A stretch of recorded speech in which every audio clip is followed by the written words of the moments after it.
নমস্কার প্রিয় ছাত্রছাত্রী, Gour Banga university political science MDC পেপারের সাজেশন দিচ্ছি সেমিস্টার 2।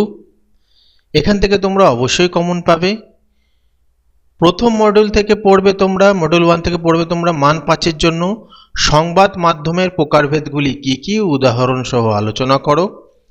গণতান্ত্রিক ব্যবস্থায় সংবাদ মাধ্যমের প্রধান কাজগুলি সংক্ষেপে লেখো। এজেন্ডা সেটিং তত্ত্বের মূল ধারণাটি ব্যাখ্যা করো, এটি কিভাবে কাজ করে, অথবা এজেন্ডা সেটিং থিওরি কি। জনমত পরিমাপের দুটি গুরুত্বপূর্ণ পদ্ধতির নাম লেখো, এটা নাম লেখো এবং ব্যাখ্যা করো। দুটো পদ্ধতির ব্যাখ্যা করতে হবে মান 5-এর জন্য। গণমাধ্যমের মালিকানার ধরন কিভাবে সংবাদ পরিবেশনকে প্রভাবিত করতে পারে। ফ্রেমিং থিওরি ও প্রাইমিং থিওরির মধ্যে পার্থক্য লেখো। জনমত যাচাইয়ের দুটি পদ্ধতি সম্বন্ধে আলোচনা করো। এবার এখানে দেখো, এই দুটি পদ্ধতি বলছে, অনেক সময় ধরো পদ্ধতিগুলি আলোচনা করো, সেক্ষেত্রে হয়তো একটা দুটো বেশি, তবে মান 5-এর জন্য দুটোর বেশি হয়তো দেবে না, বা একটাই হয়তো আলোচনা করতে দিতে পারে। ঠিক আছে। মান 10-এর জন্য পড়বে গণমাধ্যম ও রাজনীতির মধ্যেকার সম্পর্ক ঐতিহাসিক প্রেক্ষাপটে আলোচনা করো। জনমত গঠনে সংবাদ মাধ্যমের ভূমিকা বিস্তারিতভাবে ব্যাখ্যা করো। ফ্রেমিং এবং প্রাইমিং তত্ত্ব দুটির মধ্যে পার্থক্য উদাহরণসহ আলোচনা করো। এই তত্ত্বগুলি কিভাবে রাজনৈতিক আলোচনাকে প্রভাবিত করে। অথবা মিডিয়া প্রভাবের বিভিন্ন তত্ত্ব বিশ্লেষণ করো। জনমত গবেষণার বিভিন্ন পদ্ধতিগুলির সুবিধা ও অসুবিধা বিশ্লেষণ করো। অথবা জনমত নির্ধারণের পদ্ধতিগুলি কি কি, এগুলির কার্যকারিতা আলোচনা করো। একটি শক্তিশালী গণতান্ত্রিক রাষ্ট্রে নিরপেক্ষ ও স্বাধীন গণমাধ্যমের গুরুত্ব আলোচনা করো। মিডিয়া ও রাজনীতির সম্পর্কের বিবর্তনশীল ধারা ব্যাখ্যা করো।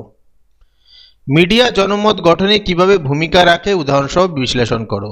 তাহলে প্রথম মডিউলে মান 10 এবং মান 5-এর কোশ্চেন দেওয়া হয়ে গেল।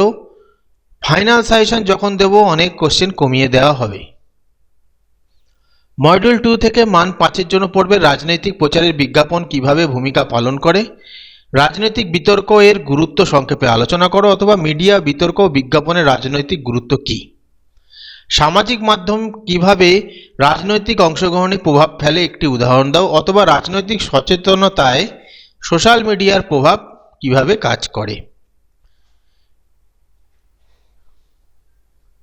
পরের প্রশ্ন, রাজনৈতিক কর্মী তৈরিতে সামাজিক মাধ্যমের ভূমিকা কি, অথবা রাজনৈতিক সক্রিয়তায় সোশ্যাল মিডিয়ার ভূমিকা ব্যাখ্যা করো।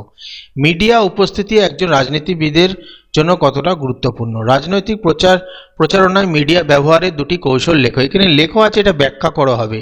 ঠিক আছে, শুধু লিখলে হবে না, দুটো নাম লিখলে হবে না, মান 5-এর জন্য সামান্য ব্যাখ্যা করতে হবে। মান 10-এর জন্য এই মডিউল থেকে পড়বে রাজনৈতিক প্রচারে ব্যবহৃত বিভিন্ন মিডিয়া কৌশল আলোচনা করো, অথবা রাজনৈতিক কৌশল নির্ধারণে মিডিয়ার প্রভাব আলোচনা করো। সামাজিক মাধ্যম রাজনৈতিক প্রচার এবং জনমত গঠনে কি কি সুযোগ ও চ্যালেঞ্জ তৈরি করে। রাজনৈতিক অংশগ্রহণের বিভিন্ন ধরন আলোচনা করো। সামাজিক মাধ্যম কিভাবে এই অংশগ্রহণকে প্রভাবিত করে, অথবা সোশ্যাল মিডিয়া কিভাবে রাজনৈতিক অংশগ্রহণ বাড়ায় বিশ্লেষণ করো। রাজনৈতিক প্রচারে ঐতিহ্যবাহী মাধ্যম এবং ডিজিটাল মাধ্যমের তুলনামূলক সুবিধা অসুবিধা আলোচনা করো। একজন সফল রাজনীতিবিদদের জন্য কার্যকর রাজনৈতিক যোগাযোগ গুরুত্ব ব্যাখ্যা করো। মিডিয়া কিভাবে এই ক্ষেত্রে সাহায্য করতে পারে। রাজনৈতিক প্রচারণায় মিডিয়ার ভূমিকা বিশ্লেষণ করো। তাহলে মডিউল 1 মডিউল 2টা দিয়ে দিলাম, আরও পরেরটা দিচ্ছি। তার আগে সবচেয়ে গুরুত্বপূর্ণ প্রশ্নগুলোর মধ্যে আমি দাগ দিয়ে দিচ্ছি। এই একেরটা রয়েছে, এটা রয়েছে 2, 3, এটা ফ্রেমিং থিওরি। পরেরটা মান 10-এর মধ্যে সবচেয়ে গুরুত্বপূর্ণগুলো দাগিয়ে দিই।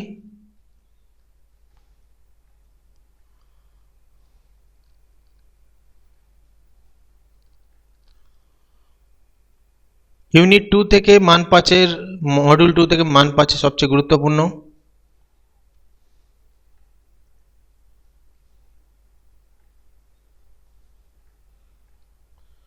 মান 10-এর সবচেয়ে গুরুত্বপূর্ণ মডিউল 2 থেকে।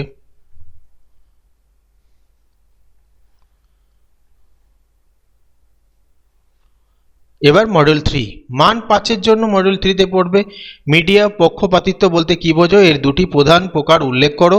এবং ব্যাখ্যা করো। মিডিয়া পক্ষপাত বলতে কী বোঝো, এর ধরন লেখো। গুরুত্বপূর্ণ রয়েছে আদর্শগত পক্ষপাতিত্ব কিভাবে সংবাদ পরিবেশনকে প্রভাবিত করে, অথবা আদর্শগত ও বাণিজ্যগত মিডিয়া পক্ষপাতের পার্থক্য করো। বাণিজ্যিক পক্ষপাতিত্বের মূল কারণগুলি কি কি, অথবা আদর্শগত ও বাণিজ্যিক মিডিয়ার পক্ষপাতের পার্থক্য করো। অবশ্যই পার্থক্যগুলো পড়বে। সংবাদ প্রতিবেদনে পক্ষপাতিত্ব শনাক্ত করার দুটি উপায় লেখো। এখানে দুটি উপায় না, উপায়গুলি লেখা হবে। অথবা মিডিয়া রিপোর্টিংয়ে পক্ষপাত কিভাবে নিরূপণ করা যায়। গুরুত্বপূর্ণ রয়েছে মিডিয়া কেলেঙ্কারি কিভাবে জনমনে রাজনৈতিক নেতাদের প্রতি অবিশ্বাস সৃষ্টি করতে পারে, অথবা একটি উল্লেখযোগ্য মিডিয়া স্ক্যান্ডেলের উদাহরণ দাও। এখানে দেখো এই অধ্যায়টায় যতগুলো মান 5 আছে সবকটাই পড়বে, একটা কিন্তু শিওর আসছে। মান 10-এর জন্য পড়বে সংবাদ মাধ্যমে পক্ষপাতিত্বের কারণ ও প্রভাব বিস্তারিত আলোচনা করো, অথবা মিডিয়া পক্ষপাতের বিভিন্ন রূপ ও তার রাজনৈতিক প্রভাব বিশ্লেষণ করো। বিভিন্ন প্রকার মিডিয়া পক্ষপাতিত্ব উদাহরণ ব্যাখ্যা করো, অথবা মিডিয়া পক্ষপাতের বিভিন্ন রূপ ও তার রাজনৈতিক প্রভাব বিশ্লেষণ করো। মিডিয়া কেলেঙ্কারি বিশ্লেষণ করো এবং এগুলি কিভাবে রাজনৈতিক প্রক্রিয়া ও জনমতের উপর প্রভাব ফেলে তা আলোচনা করো। অথবা মিডিয়া স্ক্যান্ডেল কিভাবে জনগণের রাজনৈতিক বিশ্বাসে প্রভাব ফেলে। একটি নিরপেক্ষ ও বস্তুনিষ্ঠ সংবাদ পরিবেশন বজায় রাখার ক্ষেত্রে কী কী চ্যালেঞ্জ রয়েছে, বাধা রয়েছে। জনমতের ওপর মিডিয়া পক্ষপাতিত্বের দীর্ঘমেয়াদী প্রভাব আলোচনা করো, এর প্রতিকারের উপায়গুলি কি কি। এই হলো তোমাদের সাজেশান। ভালো করে পড়ো, এখান থেকে তোমরা অবশ্যই কমন পাবে। যদি কারোর এই প্রশ্নগুলোর উত্তর দরকার পড়ে তারা পিডিএফ ক্রয় করতে পারো। যদি পিডিএফ ক্রয় করতে চাও তাহলে অবশ্যই কমেন্ট করে জানিও। ভিডিওটা ভালো লাগলে লাইক কমেন্ট শেয়ার করে দিও।